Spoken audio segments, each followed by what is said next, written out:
ठाकुर जी परम सत्य हैं। सब सत्य का प्रमाण देते हैं, पर ठाकुर जी परम सत्य स्वरूप से ही हैं, उन्हें प्रमाण की आवश्यकता नहीं। जब मैं नहीं था तब भी भागवत जी थी, आज मैं हूं तो भी भागवत जी हैं, मैं नहीं रहूंगा तब भी भागवत जी रहेंगी। आप नहीं थे तब भी ये संसार भूगोल था, खगोल था, आप हैं तो भी है, आप नहीं रहोगे तो भी रहेगा। जिसकी सत्ता त्रिकालाबाधित है, हमेशा है, वही सत्य है और वो परमात्मा है। उनकी सत्ता सदा है। आपके होने ना होने से, उनके होने ना होने पर कोई असर नहीं होगा, इसलिए वो सत्य हैं। ऐसे परम सत्य को हम प्रणाम करते हैं। और एक और बात कहें, भगवान सत्य हैं, भगवान का नाम परम सत्य है, नाम परम सत्य है।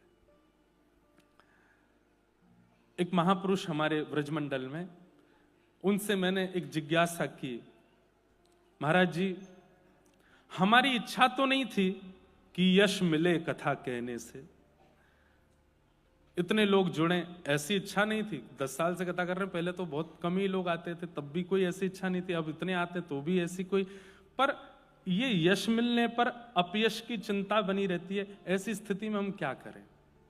तो महाराज जी ने बहुत अच्छी बात कही, बोले इस जन्म की इच्छा नहीं होगी, पूर्व जन्म की इच्छा रही होगी कि मुझे बहुत लोग मुझसे जुड़ जाएं, तो वो पूर्व जन्म की इच्छा इस जन्म में पूरी हो रही।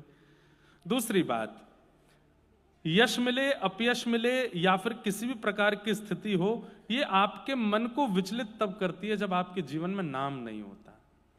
आप जब नाम आश्रित हो जाते हैं, ठाकुर जी का नाम लेने लगते हैं, तो फिर आपत्ति विपत्ति क्या कर रही है इससे असर नहीं होता। और इतनी अच्छी बात बताई, ध्यान से सुनिएगा, जैसे कोई व्यक्ति आपको गाली दे दे, कोई व्यक्ति आपको अपशब्द बोल दे, तुरंत आपका रिएक्शन आता है। चलो आपने कुछ बोला भी नहीं तो आप उसकी तरफ देखते तो हैं, आप थोड़े क्रोध में तो भर जाते हैं, आपकी नसों में थोड़ी गर्म खून का प्रवाह तो हो जाता है, आपकी भ्रुकुटी माथे की थोड़ी सी टेढ़ी तो हो जाती है, भले ही आपने कुछ बोला नहीं पर थोड़ा असर तो हुआ। कितनी अच्छी बात वो महापुरुष कहते हैं कि जब किसी की गाली देने पर एक क्षण का असर होता है, ऐसे नाम सुनते ही असर होने लग जाए, तब समझो कि नाम की कृपा है। मैंने कहा श्री राधा और आप पे कुछ नहीं हुआ, आपने सामान्य सुना, तो अभी नाम की कृपा नहीं। लेकिन जैसे ही कहा गया श्री राधा रमण, श्री राधा वल्लभ, राम कृष्ण हरि, और सुनते ही नेत्र बंद हो गए, रोंगटे खड़े होने लगे।